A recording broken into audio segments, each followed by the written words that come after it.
Hello everybody, and a very warm welcome to this Irwin Mitchell virtual event.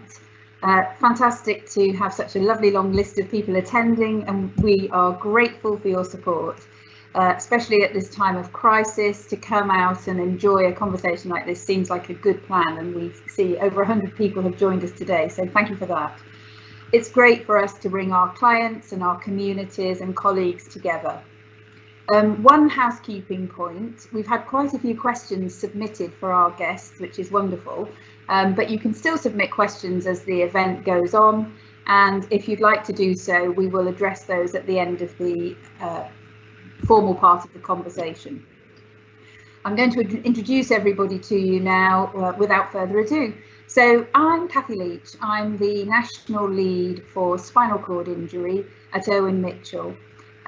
In my home life, I'm a really keen sports person, and I'm in that category now that the older I get, the better I was, living out my glory days as a memory, but still keen to keep fit running and cycling. And I completely pale in comparison with everybody else on the panel today. I've got loads to learn from our guests. The first person to speak is going to be Colin. Colin Green is a neurophysiotherapist of this parish, the parish being Manchester, which is where I'm speaking from today. He runs a company of neurorehabilitation physiotherapists and is a brilliant clinician, but also he's incredibly passionate about getting disabled people's eyes open to the prospect of disability sports, and has run quite a number of fantastic taster days at the Snow Dome, local to us in Manchester, for his disabled client group. He also has set up and run the Greenfield Greyhounds, which is for absolute beginner runners to enjoy learning how to run and keep fit. But he himself is a very accomplished sportsman. He's that very rare, slightly unusual breed of ultra runner, which is running far further than anyone normally would want to run. And he has competed in the, and this is really remarkable, Montane Spine Race, which is what people do who want to run the entire length of the Pennine Way. It's 268 miles, and you run it over 7 days and 7 nights. And he completed that in 2019, so that is remarkable. But I'm sure Colin won't mind if I say, compared to our two principal athletes today, Hannah and Natalie, nobody can hold a candle to their achievements. Natalie is a female tetraplegic athlete who competes against able-bodied men and women as a racing driver. She's an absolute trailblazer. She has set up Dare to Be Different, promoting female in auto sports, Spinal Track initiative, which teaches people to drive with hand controls on a racetrack, and she's the Disability and Accessibility Commission President for the FIA. She's done a video, and I'll talk about that in a minute. I'll move on to Hannah, but before I do, I've got to say, and I'm so sorry to disappoint everybody, we're having real difficulties connecting Natalie to this event, and at the moment she isn't on the live feed with Colin and Hannah and myself. We're hoping that might change as the event goes on, but if it doesn't, we will ensure that we connect anyone who's got questions for Natalie with Natalie and give answers to your questions. So please send the questions through in the normal course of the event. We've got our fingers really firmly crossed that she can join in, and if not, the rest of us will just have to blether a bit longer. I'm going to turn to Hannah now, because I mean, in a way, Hannah needs no introduction. She's probably the most famous Paralympic female competitor that we've got in our country. And I did some research on Hannah, and I hope my maths are right, because I had to look in different places. The number of medals is just astonishing. I think, but Hannah, you can correct me later if this is wrong, 8 Paralympic medals, 12 world medals, 2 European titles, unbelievable talent, and also huge expectation always on your shoulders, Hannah, when you're competing, because we know you're amazing and we just expect you to come home with clutches of medals, which must really add to the pressure. We're going to play a video which is Hannah and Natalie performing some exercises which they are suggesting people might want to do in lockdown. and they are fantastic videos. Both of our athletes speak to the people with great authority and clarity. So far as Natalie is concerned, Natalie's a tetraplegic and she's got quite a lot of upper body ability. But one of the things that's really fantastic when Natalie is talking is that she is very inclusive and describes how people with less ability might very well be able to modify the exercises and still get considerable benefit out of them. And it's all very encouraging.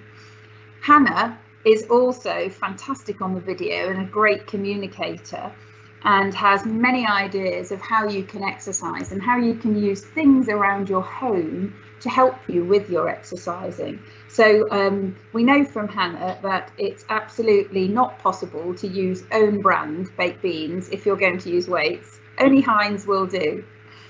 It also, a pair of tights, if you don't have TheraBands, is quite useful too. I found watching both of them really entertaining and incredibly inspiring and useful, and I hope that people will look at the full videos on screen. We know that being a serious athlete is a job as well as a passion, and there's a fantastic video of Hannah, which you can see when you Google her, of her and her dad out on the wet and wild moors. So grey, you can't see where the sky, the mist, the rain and the land begin and end, and the only thing you can see are two little high-vis vests into the distance on enormous hills doing a training session. And it's that kind of guts rather than glory that we often forget about. I don't want to say any more at this point about introducing the guest. We just hope that Natalie can join us. But in the meantime, I'm going to hand over now to Colin. Colin Green is neurophysiotherapist, and he's going to talk to you about lockdown fitness. We're hoping for a fabulous day this afternoon. Thank you for joining us, and please enjoy the presentations.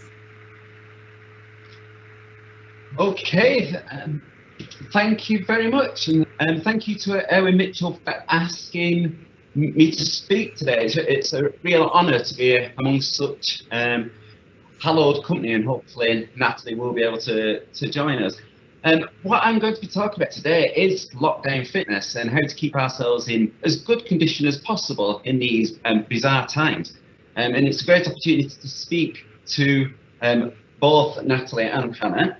And what we're going to look at is just an overview of the challenges both now and during lockdown, and certainly as we're coming towards the end of that lockdown period. So just looking at who am I, a little bit about my experience. So if we can just go on to the next slide. I'm a physiotherapist. I've got 27 years of experience in neurorehabilitation.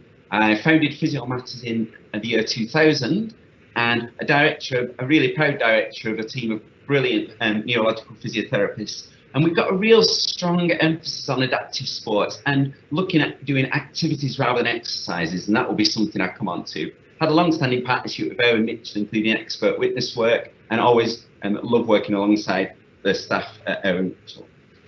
My particular interest is looking at the relationships between therapists and clients, and I always remember that we are honoured to be in the clients' houses, and I think just to be in the house and working alongside them is something we never take for granted.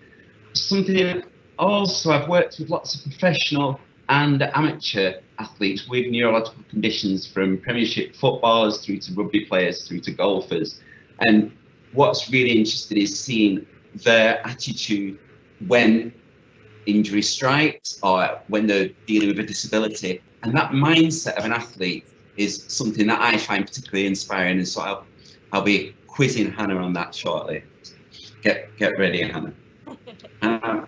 Also, as I'm a keen amateur runner, as Kathy said, I've done 30 marathons and like running long distances in miserable conditions, which seems to be a bizarre hobby really, but that's what I like. And I've learnt lots of lessons during those, and some of those I bring into the practice. Also a special interest in how to keep clients engaged, because we have relationships with clients over a long period of time, and we're aware that we need to keep things fresh, we need to keep things working.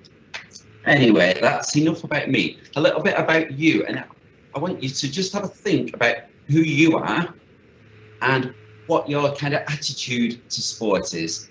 If I'm saying, are you a Paralympic athlete? So are you someone who, like Hannah or like Natalie, who is at the top of the game? Or like me, are you more a weekend warrior? So you would like to be at where Natalie and Hannah are, but to be honest, sometimes you've neither got the ability nor the motivation. I think more ability, to be honest. And then some people would be a reluctant exerciser, so I'll do it because I feel I have to do it. Or are you an exercise avoider? Are you someone who really can't be bothered doing all this and you don't know the fuss? And I heard someone the other day say to me, they really don't like anything that gets a sweat up. So that may be where you or your clients may be. But I think a lot of us are somewhere in between all that. So we're perhaps not one category, but we're maybe part of another. So I think it's really important at this time that we set ourselves realistic expectations of exercise in lockdown.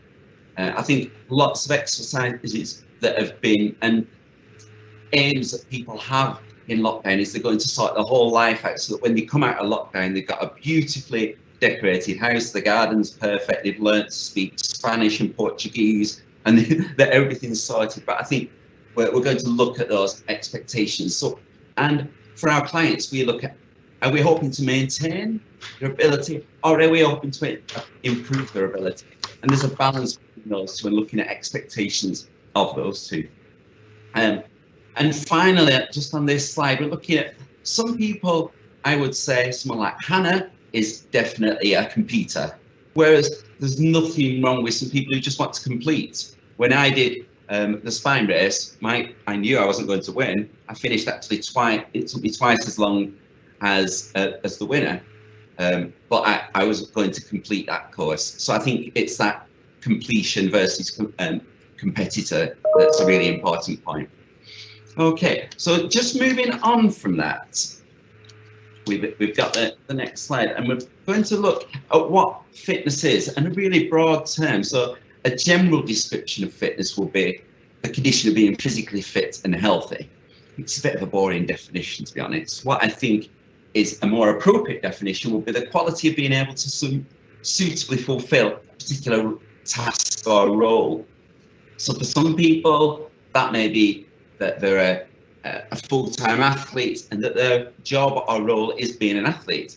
For most of us, that's not the case. So fit for what? So are we fit for work? Are we fit for our hobby? Are we fit just to make day-to-day life easier? So I think setting out those goals. So what the next thing is, what do you need to be able to do for sport or for work? So making your exercise specific to your goals is really important at this time.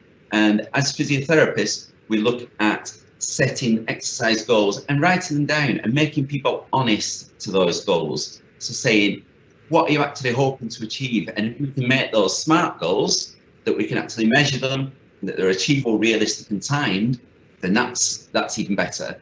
So some examples of goals might be just to complete a 5K. As Kathy said, I do a beginner's runners group. If I put my teeth back in, and for those people in that group, it's more looking at, can I get to the end? So can I complete the course? Whereas for some of the other athletes or for the other runners, it may be, how far can we push ourselves? How fast can we go? I remember one of the runners once saying to me, does this ever get easier? And I said, no, you just work harder. So I think you work harder in your goals. I'm sure Hannah would agree with this, that you just start to work harder, or it becomes harder for me as I get a little bit older. So just moving on from this about what motivates you. I think we've just got a few points to move down there. So what motivates you? And I find this really interesting both as a physiotherapist, but also as an amateur weekend warrior kind of sports person. What's the thing that makes Hannah go up on the roads and push with her dad in the miserable weather when, as Kathy was describing, when it's sleeting with rain? What makes me walk up the Pennine Way when you're falling in puddles that are full of ice, and you think you've had a stroke towards the end, all sorts of horrible things, but it keeps you going.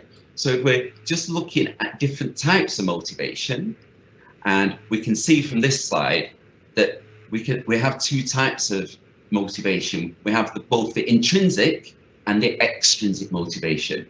And for me, these are really important, both for myself and also for our clients. So firstly, looking at the green one, I've been told that's green. I'm colourblind, but I've been told it's green, or the one on the left. And so the intrinsic motivation, maybe that, because it's of an interest, it's of an enjoyment to you. So I would say I'm much more to the intrinsic part. My motivation is through the enjoyment, through the purpose, through the growth, through the curiosity of seeing how far you can possibly push yourself, and through the passion of being outside, the passion of being in that pain, and a self-expression of who you are. I think there's, I'm sure if Hannah and Natalie are out and someone asks them what they do, there's lots of follow-up questions about what you do, because it's a self-expression of who you actually are. And I think that will be interesting to follow up shortly, and also for it to be fun. Well, the other type of motivation that we can get is an extrinsic motivation. So that might be something you do an exercise, or you do an activity because work tells you, because if you do more of it, you may get paid more, you may get bonuses, you may be sponsored, you may win something, you might get perks and prizes. So I think for all of us, there's a balance between the intrinsic and the extrinsic motivation. But when I'm thinking about elite athletes, we've got perhaps a little bit more in the blue than I have, but there must still be some of the intrinsic. We must still love what we do. The person who came to mind when I was thinking about this was Andre Agassi, who, when he wrote his autobiography, when he retired from tennis, basically was saying he hated playing tennis. He didn't like tennis at all, but I suppose he'd not got the intrinsic, he had the extrinsic. And you hear that of a few sports people who retire and are so relieved. But there's other people who retire and they're missing the activity and need something to fulfill that role. And just moving on from that, an important phrase that I like to say both to clients and to other people involved in the sport is we always need to know our why. And just looking at this picture on the slide, that picture says a lot to me. It's during that spine race. It's during, I was about 180 miles into the race, and it's up on Great Dunfell. And what had happened there, and the reason it means a lot to me, is about 5 hours before this photograph was taken, I was out of the race. I was giving up, and someone convinced me to keep going. And I knew my why was I needed to get up to Scotland from Derbyshire. That was the goal. But I didn't know. He said to me, if you go to the top, it snowed on the top and it's a beautifully sunny day. And that's a photograph of me up on the top, just approaching Cross Fell. And it was the best day I've ever had on the hills after really the worst time. So knowing that why, knowing why you wanted to achieve something and picturing your goal is really, really useful. And that's something I'm sure every athlete, but even we all have our goals and we all need to know why we're doing certain things. Interestingly, I went back to the race the following year to improve my performance, and I didn't have the why, and I had to drop out much earlier. So that's really important, and to me that signifies motivation. But for motivation, there needs to be something intrinsic. So moving on, and why some of us don't exercise, or some of the barriers to exercise. So there's a graph just here which illustrates the reasons that people gave why they don't exercise. And if we're looking around the graph from kind of 1 o'clock through to 4 o'clock, it's looking at time as being a main barrier to exercise. Also, we were lacking space, and we're lacking a companion to exercise with, or someone to motivate us to exercise, or to encourage us will be the next one. And to have some social support. So for me, if we're looking in lockdown, time is perhaps not limited. Space is certainly limited. Companionship can be much more reduced, and encouragement can be reduced. And our social support, if we're having to isolate, if we're having to shield, then our social support will be really limited. So it's easy to see why in lockdown it's really hard to exercise. It's hard to push yourself further when you're lacking some of these things. And some of the factors that this was a study that was done away from lockdown and people were having those issues. So it'd be interesting to look back on this during lockdown and see, how were those altered constraints? How did they affect the issue? So looking just onto sticking with it on the next slide, we're looking at a diagram that shows us the different stages and how we go through change. And I suppose when we're thinking about exercise generally, we watch the London Marathon on TV, which is what my dad did back in 1983. He looked at it and he thought, I'd like to do that marathon. And then he starts thinking, what would I have to do into number one? What would I have to do to do a marathon? And he decided in number three, it might be a good idea to get some trainers and start doing some running. And I remember him saying, in 12 months, I'm going to run a marathon. So there was that preparation. And then there was action. He started going at it, and he was working really hard. And he had to keep doing that. And other things had to suffer, perhaps, for that. You have to prioritize it as a time. And then perhaps work got busy and you relapse and you're not able to keep working on that. So then you go back and you think, right, what do I do now? Do I carry on? Do I get back up? And that's, I think, the important part of this cycle of change is going from a relapse and thinking, actually, I've not exercised for a little while. I can get back onto it. I can move on and I can get myself back up again.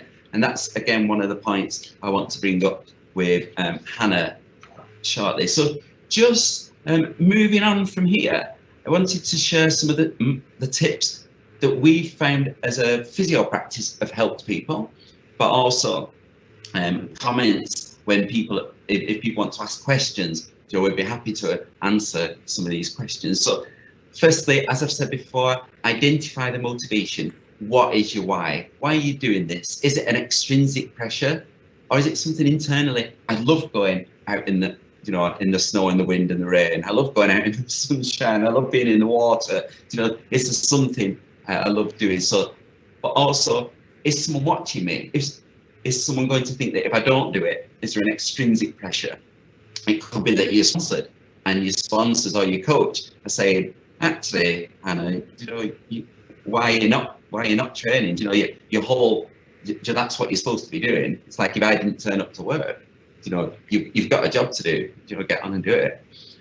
We need to also set realistic expectations from in lockdown, and certainly as we're coming out of lockdown now, because that process is obviously not going to be an immediate process. It's going to be a slow dawning and emergence from lockdown conditions, and that just being gentle with yourself and being kind to yourself. Someone has asked the question on the email, and they've been asking about what's the best time of day to exercise. Is it in the morning?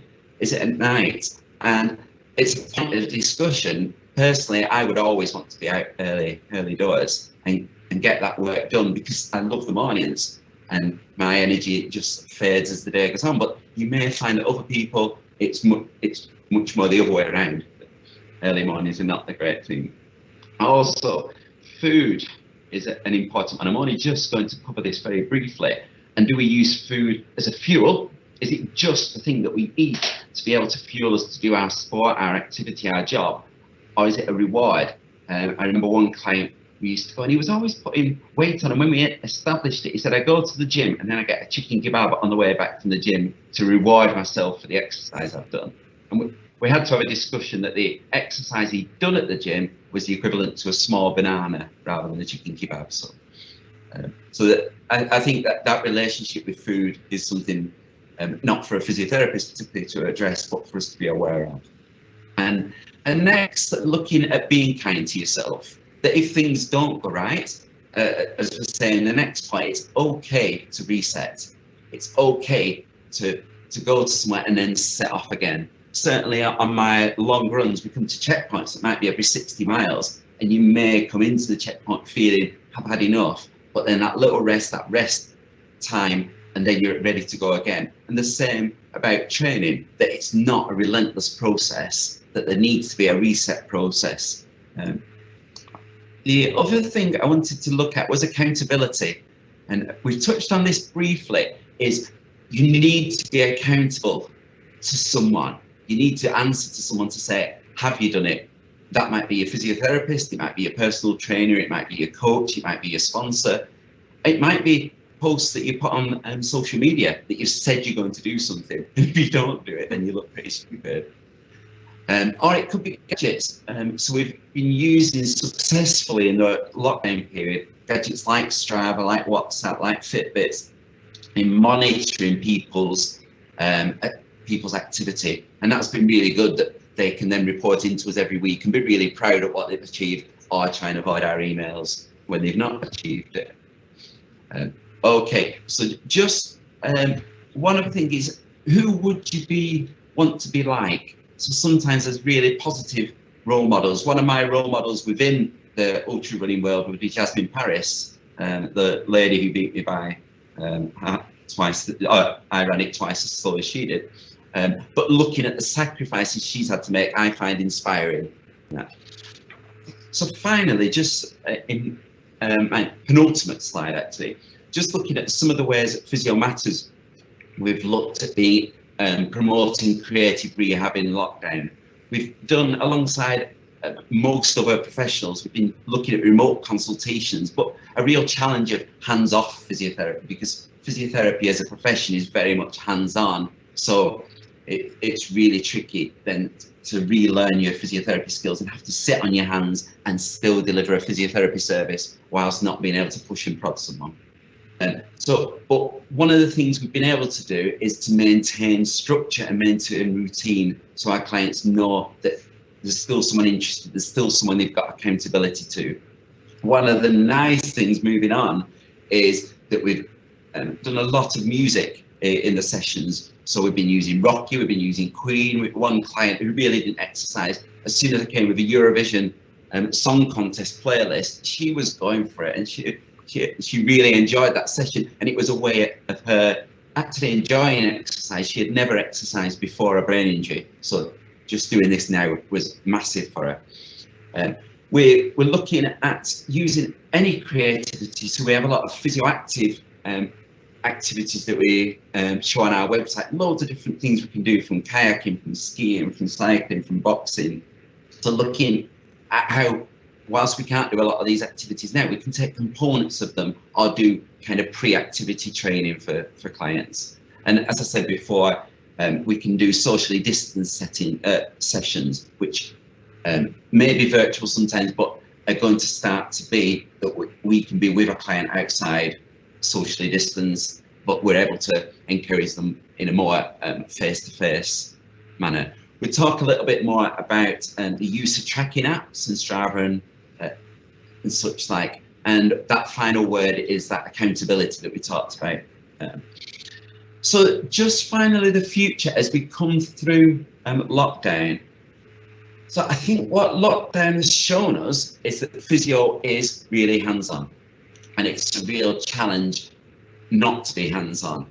And there's lots of positives, and we've been really inspired by how clients have been exercising within this period, how we've been able to use our personal trainers to kind of create a rehab environment for people. And like you say, we've used beans. We've sometimes used Heinz beans, sometimes we haven't used Heinz beans. We might have used sweet corn. But I did ask one client the other day, I said, could you just check the can and check the expiry date on them, because you don't want to be exercising with old sweet corn. That's really important. And finally, I think in the future we can use virtual as an adjunct to hands-on, but it's really not.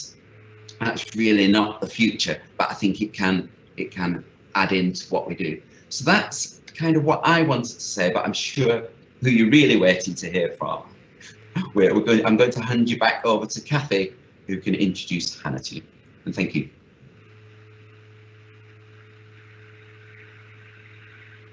Thank you, Colin. That was tremendous.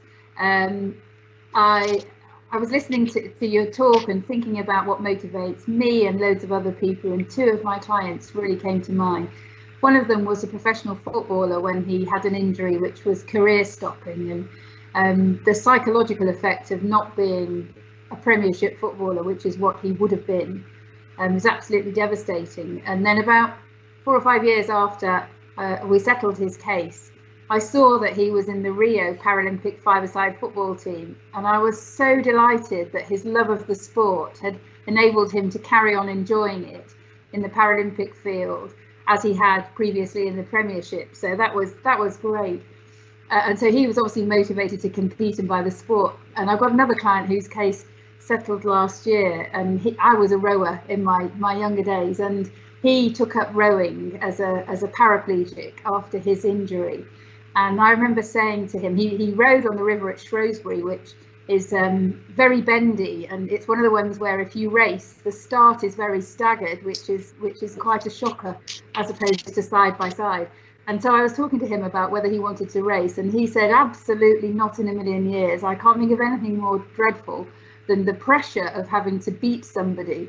I just want to be on the river, enjoy the movement, enjoy the fresh air, and just being in nature.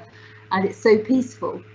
And I think that just typifies two different attitudes, and that sport really can be whatever it needs to be to individuals. Anyway, so enough of me. I am so sorry to report that Natalie can't join us, and we've had such technical difficulties. She can't join us today, but we will deal with the questions for her. So without further ado, I'm going to pass over to Hannah, who we don't need to know which category she falls into in terms of competitive or just for the love of it. We know that she's an absolute warrior with a capital W. I can't wait to hear what you've got to say. Hannah, thank you so much. Over to you. Hi, I'm Hannah Cockroft, MBE. I am a wheelchair racer on the Great Britain Paralympic Athletics team. I am definitely very competitive with what I do. I'm 5-time Paralympic champion, 12-time world champion, 2-time European champion, and I hold the world records in the 100, 200, 400, 800 and 1500 metres on the track. I fall into the T34 classification.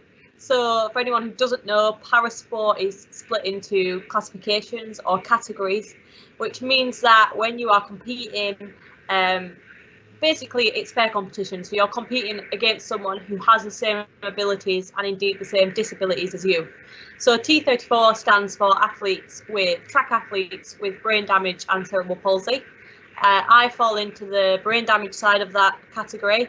When I was born, I had 2 heart attacks within the first 24 hours of my life. The heart attacks left me with various areas of brain damage, and the brain damage also left me with nerve damage, so affected the use of my legs, left me with deformed feet, deformed legs, so I can walk a little bit, but not very well, so I use a wheelchair to get around for long distances, and it also affected my fine motor skills, so I have very messy handwriting, I struggle to tie my shoelaces, and unfortunately for a wheelchair user it also really affects my reaction times, which is not the most useful skill that my disability has given me for my sport, but well, it's not going too bad. It hasn't held me back that bad. Yeah, that hasn't held me back too much just yet. So I was asked just to talk a little bit about exercising in lockdown. This will be my first summer in 12 years that I won't be competing. Normally around this time of year, where are we? We're on 4th of June, so I should have just finished competing in Switzerland, and I should be at my European Championships in Poland right now. But instead, I'm here and I'm talking to all you lovely people, so thank you for joining us. My training obviously has had to change. But the actual basic outline of what I'm doing hasn't. I'm still training 6 days a week. I'm still doing 6 chair sessions a week, 3 gym sessions a week. We're just having to adapt how we would normally do it. My biggest bugbear at the moment is I'm seeing all over the news, all over our newsletters that we're getting sent as athletes, is this title saying return to training. I never actually stopped training. I haven't had anything more than my usual 1 day a week off during this whole lockdown period. My chair sessions at the moment are split between going out on the roads, because they have been wonderful and quiet. So when we were allowed an hour out a day, my boyfriend, who I live with, would come out with me, and we'd go and use the road. So we'd do hill sprints, or we'd just do a long push. And then the other times when we couldn't get out, we've been using a roller. So the concept of the roller is very similar to a bike roller. You just strap there on, and we can push and not move anywhere. So it is as boring as it sounds. It's definitely not like going on the track, but it means that we could still keep fit, and essentially just pretend it was winter again. Even though it's been really hot, the roller is normally where you'll find us in the winter, when we can't get on the track due to ice or snow or whatever horrible elements are hitting us. And my gym sessions are probably the sessions that have taken the biggest hit. Normally I'm in the gym, obviously doing a lot of upper body work, so a lot of bench press, dips, pull-ups. I don't have a home gym, or not a full gym. I managed to get a couple of bits before we went into lockdown. So my S&C coach left us some dumbbells on the doorstep. I bought a pull-up mate so I could still do pull-ups and dips, and I bought a ski erg as well, which is actually really, really hard work. I don't know if you've seen one, but essentially just the motion of skiing, but against a bit of resistance, really. And it's a lot harder than I thought it would be, so I regret buying that, but it's a lot of fun. So my gym has not been as heavy as it normally would be, but I'm just ticking over, which is what I guess a lot of people have had to do. I think the main thing for me has obviously been that the Paralympics have now been postponed. They'll happen in August, September, sometime next year in 2021. So obviously a whole year later than we were expecting them. And as an elite athlete, that's quite difficult. We work in 4-year cycles. So the moment I crossed the line in Rio in 2016, my mind was set on Tokyo 2020 and what I wanted to do when I got there. I started this year in really good shape. I went out to Australia to do some warm weather training, spent 6 weeks out there doing a lot of road and strength training. Came back really fit, really ready to go, pushing really, really well. And then obviously we got put into lockdown. And I think the hard thing for me was I wasn't sure if this was going to be my last games. I wasn't sure what I wanted to do beyond Tokyo. And I was ready. I was really ready to go. I visited the stadium back in December. It is absolutely incredible. I was the first wheelchair racer to compete on it. I raced in a meet called One Race, which was an event that the Japanese government put on. So they put a relay race on for para-athletes and Olympic athletes to form relay teams together and race around the world. So I was on a relay team with Usain Bolt. I passed him the baton. And somehow he didn't win the relay, so I don't know what he did there, but he messed it up. But I was the first wheelchair racer to go on the track, so I was, really, really excited to get out there and compete in Japan. And I think now it took quite a while, for us as athletes. We heard that the games were postponed at the same time as everyone else. We had obviously we kind of knew they were going to be, but we had no prior warning. We weren't informed by our governing bodies prior to the games being cancelled and it being announced on the news. It was literally on the telly, and then you had every journalist ringing you asking for comment. We weren't really given that time to process the information that what we've trained so long and so hard for is now another year away, and we have to find a way to keep fit and healthy for another year. So it was a little annoying when everyone's asking, how do you feel? And you're thinking, I don't know, you want to think about it. The longer that lockdown goes on and the more serious kind of the whole situation gets, the more thankful I am really that we have time, we have this extra year to get fitter, to get healthier. And really I'm just using this time to refocus, to look at the bits that in 12 years I don't really feel like I've had time to look at. Changes of technique, changes in equipment, just basically making sure that my training environment at home is as perfect as it can be, because I will be rushing off to the track as soon as I can, but right now, sometimes I'll be training on the roller in the winter and I'll think, I'll be off these soon. It doesn't matter if that breaks, it doesn't matter if I've done that. Right now is about ticking all the boxes and making sure that I'm the best athlete that I can be. and as boring as that is, it is quite boring. It needs doing, and hopefully it'll make me a better athlete in a year's time. So if any of you have seen the home workout that I did with Irwin Mitchell, you'll see that I've been trying to use a few at-home products to keep fit, because as I said, I don't have a home gym. I do have other brands other than Heinz. I only have Heinz beans because that's what my boyfriend's grandma gave us, and it's the only beans that I actually like. But we have other brands of other food. But it is about finding what is around your home. So when I was without any equipment, you can do dips off your windowsill or off your coffee table. I did suggest in my home video that you could do bench press with a small child, but that was for some reason deleted out of my video. Apparently we're not allowed to say that, so don't do it. It's not safe. I don't have small children, so I don't do that. It is really about just using what's around you, whether it be, I don't know, whether it be the tins in your cupboard or a cucumber in your fridge. Just go and use it and see how creative you can be. Not in a rude way at all, obviously. But just enjoy it. I think that is the most important thing. You know, we had an hour outside every day, use it. We have Joe Wicks putting on some fantastic workouts every morning. Go and do them and just enjoy them. You know, this is the time to be creative. Even for elite athletes, this is the time for us to be creative and see what we can do. You know, we are so spoiled that we have state-of-the-art facilities and stadiums, that we have some fantastic coaches around us. But right now is actually a time for, especially me, to test myself and see, why do I do this sport? What do I love about it? What do I want to change about it? It's a time to answer all those questions and a real time to think. So yeah, be creative with what you've got, and yeah, just enjoy whatever you have got. In terms of the motivation you've obviously got, and when we talk about the extrinsic and intrinsic motivation, you've obviously possibly got more intrinsic motivation than a lot of other elite athletes. This is more than a job to you. I love what I do. I wouldn't do it if I didn't love it.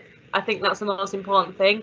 If I'm totally honest, as para-athletes, we don't have, I'm really lucky as a para-athlete to have Irwin Mitchell as a sponsor, but a lot of para-athletes don't have that outside sponsorship. We don't get prize money for the races that we compete in. We normally pay to compete anyway, so that kind of financial gain isn't really there for us.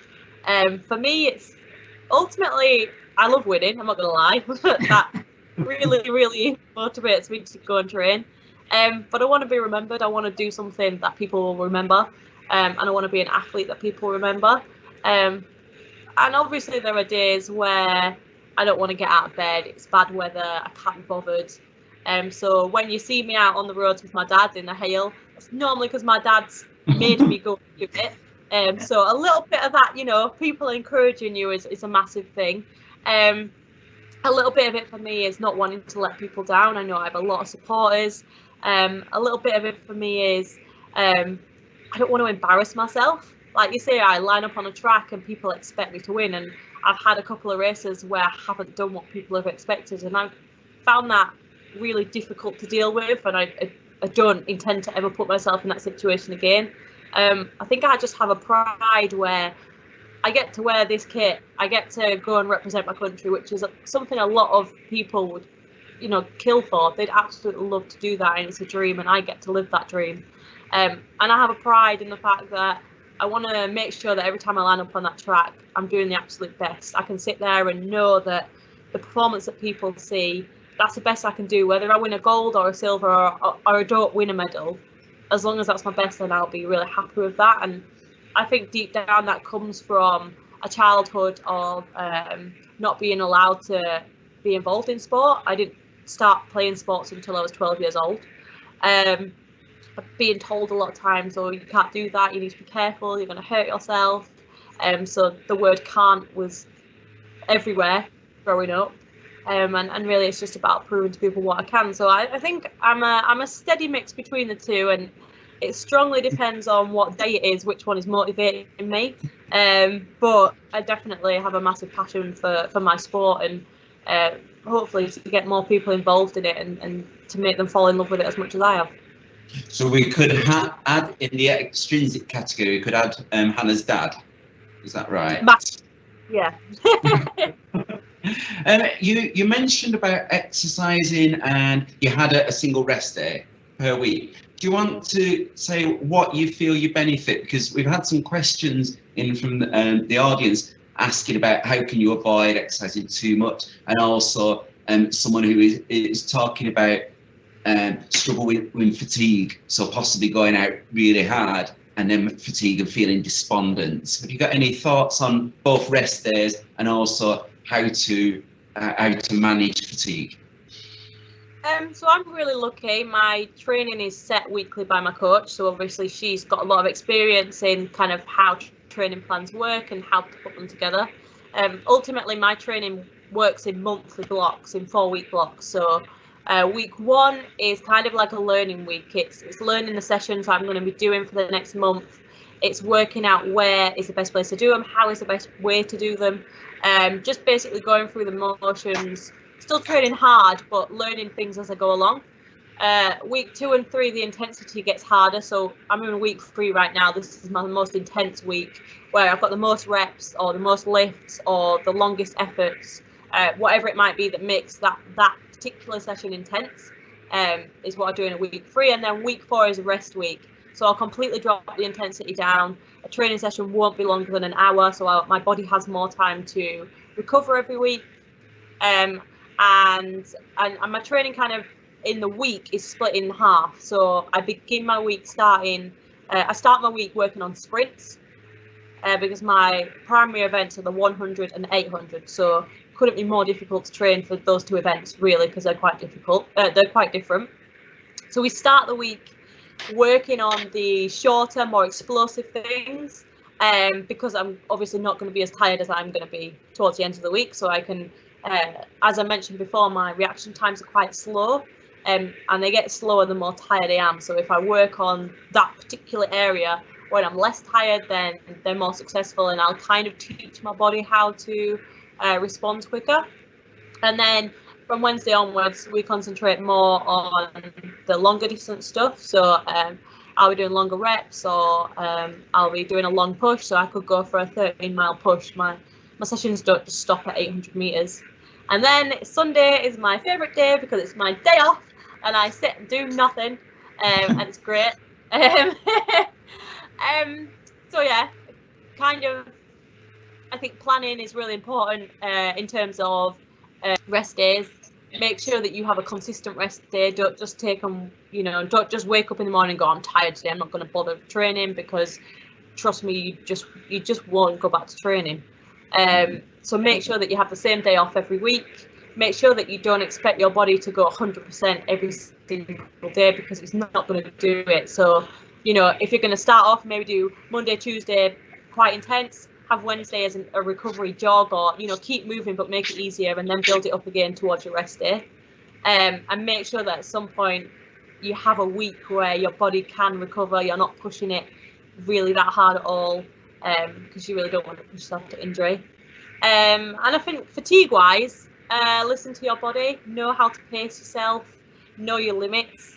I said don't just take rest days willy-nilly, but if you are exhausted, you are going to get injured. So if I wake up and I normally know when I'm tired, because my heart rate will be up, so I take my heart rate every morning, so I know that I'm kind of getting closer to that barrier of being ill.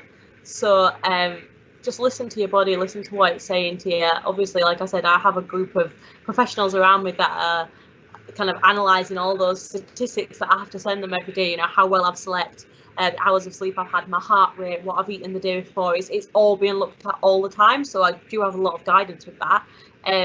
But basically, just know your own body. Sometimes we're exhausted because you're sat not doing a lot, or you're sat looking at a screen, which I guess a lot of people are doing right now. So actually going outside can make you feel less fatigued. But if you're fatigued in the sense that you've pushed yourself too hard, don't be afraid to have a day off, because your body will really thank you for it. Hannah, Yes. Hannah, I've got some questions from specific members of the audience who've got different individual circumstances. So if you can give them some advice, that would be very helpful. So the first question is from Daisy, and Daisy says, Hannah, how can I help to improve my balance and strength so I can wheel myself faster? Hi Daisy, I hope you're not training to beat me, because I'm not going to give you advice if that's your plan. I would start with swimming. I think swimming is a fantastic exercise for people with disabilities. Obviously not possible at the moment, but when we can get back in pools, it strengthens your whole body, will help you with whole body strength, which is useful. Balance wise, one, do what your physiotherapist tells you, because that's the key. And I didn't like doing it when I was a kid, but I'm really glad that my mum and dad made me do it, because it's made me strong now. But really, I think just practice, just go out and practice, never ever give up, and just play around with it. Everybody's different, so I push a chair really quick, but I can't do a wheelie. Don't know, just can't figure it out. So balance is not my key point at all. But I will keep practicing until I get it. So, don't be put off if it's something you struggle with, and just keep going. Thank you. So the next question is from Chris, and he says, have the panel any advice or suggestions for two opposite ends of the spectrum of teenagers with complex needs, who are, I assume this is A, reluctant to engage in any activity, and B, the over-keen team who just wants to fit in with peers but struggles with fatigue, inability, and then becomes despondent. So both ends of the spectrum. Hannah, what do you think? What would you suggest? That's a tough one, isn't it? Yes. I think for the team that doesn't really want to exercise, just give them 1,000 options. There are so many sports out there to try. Just try and give them as many options as you can, because I promise you there's some kind of exercise out there for everyone. So, growing up, I tried, I say growing up, from 12 years old, before I found wheelchair racing, I tried wheelchair tennis, wheelchair rugby, swimming, seated discus, and then I eventually found wheelchair racing. So don't feel like because everyone else is running or everyone else is playing football, that's what you have to do. Go out and, I don't know, try an obscure sport. I don't know what that would be, but just find the one that is for you. And I guess for the overkeen one, I don't really think we can complain about that. I mean, I think that's really good. But just try and rein them in a bit. Just try and make it a bit more social than competitive. Make it friendly sport rather than pushing yourself to your absolute limits. Colin can jump in at any time he wants, but I would say just make it social, and try not to make it so that you're completely fatigued every single day, because you do need time to recover. I think another thing for those is you may not find an activity that both want to do. They may not be exercising together. They may have specific requirements individually. But I echo it completely what Hannah says about there are millions of activities. If we have a menu of things we can offer people, and it might be that they do something for a week and move on to something else. And it may be that, I often say with our clients that we're not always looking for a therapeutic activity, because not everything we do is therapeutic. Sometimes it is recreational. Sometimes we do something because we love it. It may not be your physiotherapist or your trainer may think, oh, I do this but you may want to do something completely different. And I think give people options and let people try it. Yes, that's really helpful. Thank you very much. That's extremely helpful. I think it is about finding the love of sport again, isn't it? I'm never going to be as fast or as good as anything, but I love going for a run, and I might see a deer, or I might hear a robin on the fence post, or it might just be a gorgeous day, or it might be a horrible day, but when I get back I feel I've done something that's made me fitter, so I give myself a pat on the back anyway. I just think you've got to just find small wins sometimes, haven't you, in this situation? Sorry. I was just going to bring in, Alison's asked this specific question, and I'll ask you this first, Colin, if that's okay, and then you can say your other point too. Alison says, how do you keep weak muscles strong when all your wheelchair sports events are postponed and your pain levels are sky high? So exercise and pain. Colin? Yeah, I think we've got a balance there, possibly between exercise, rest and stretching, and looking at why are things particularly sore at the moment, and looking not at those particular muscles that are painful purely on their own, but looking globally at what else is going on. And looking at changing positions, because it could be that in your sport, or when you're doing a sport, you're in a repeated position quite a lot, and you have to alter positions and change your structure, or it's kind of weaning off that. So in terms of that, it's difficult without actually seeing someone particularly and analysing. But I would certainly say that look at altering position and altering posture that you're doing things in, and having an assessment of where you're up to at the moment. That's a really vague answer.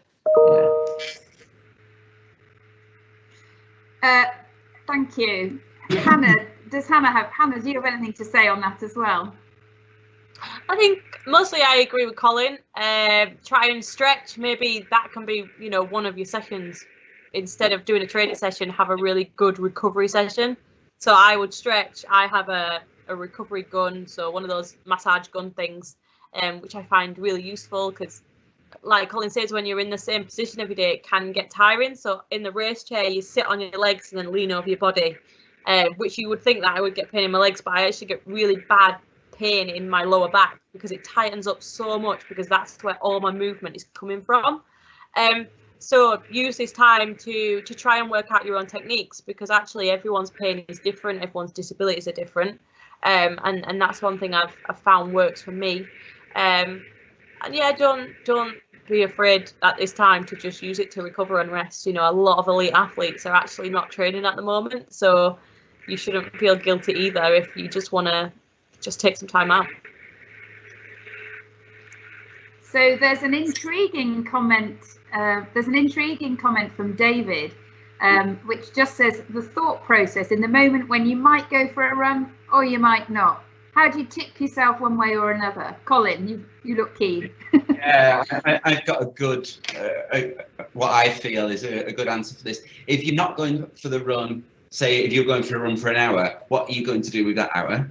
Otherwise, are you going to sit and watch TV? Are you going to do something else? And also, I've never been for a run and come back feeling worse, apart from when I fall over and hurt myself. But apart from that, you tend to feel better following that exercise. I don't know about you, Hannah, if you're going out. Yeah, I think you never regret going for your exercise. I definitely agree with that, but I find myself in that kind of rut all the time, or I need to go and do it, but I can't really be bothered. If I'm totally honest, the way I get around it is a guilt trip myself. I think, if I don't do it, then my closest competition is probably doing that session, so I should probably go and do it. And if that still doesn't work, then my boyfriend is also an athlete, so he makes me feel really guilty then when he does the session and I don't. You may not have that kind of guilt trip, but ultimately just remember how good you'll feel when you come back, and remember why you're doing it. If you're not enjoying it, why are you doing it?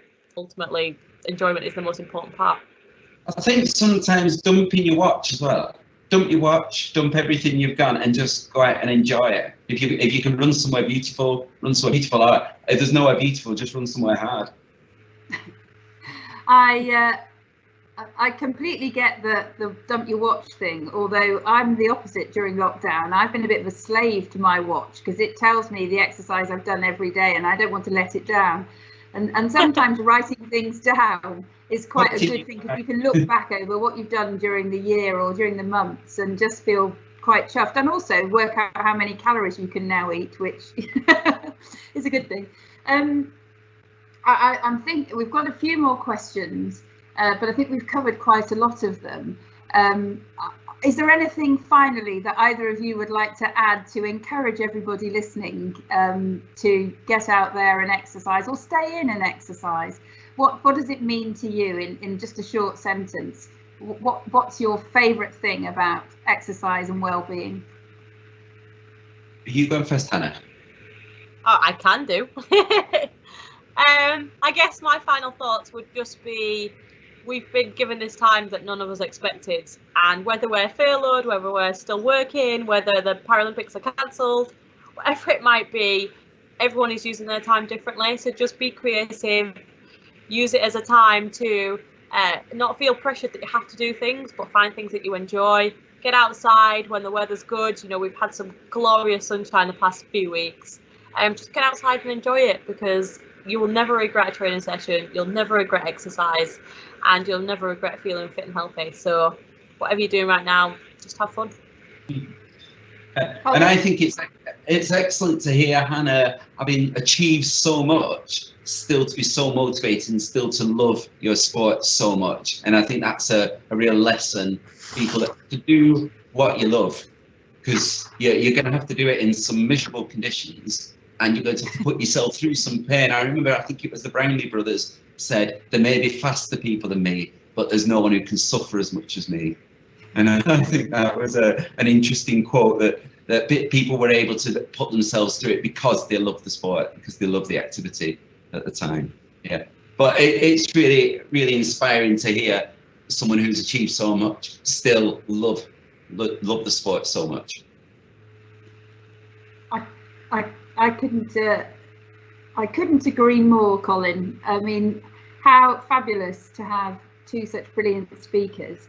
Hannah, your enthusiasm and your knowledge really has shone through. It's been brilliant. Thank you so much. And Colin, I think your presentation was really thought-provoking and made us think much more deeply about it than you might otherwise do, about whether you just go for a run or not. There's a lot to the thought processes behind it all.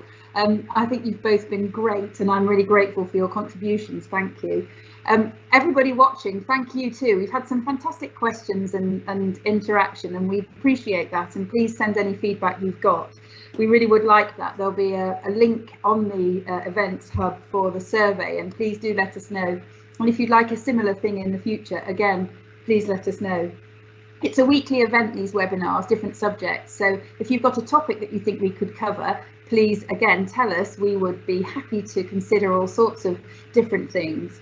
And the website hub, where you can find information about all of our forthcoming virtual events and legal and financial information, is available to anyone who wants to look at it on irwinmitchell.com. It's been an absolute pleasure for me, as part of the serious injury team at Irwin Mitchell, to host this event. I hope you've found it interesting. Thank you very much for watching, and thank you most of all to our participants. I'm so sorry we didn't get Natalie on, but I hope we'll have a chance to catch up with her another time. Thank you very much, and good afternoon.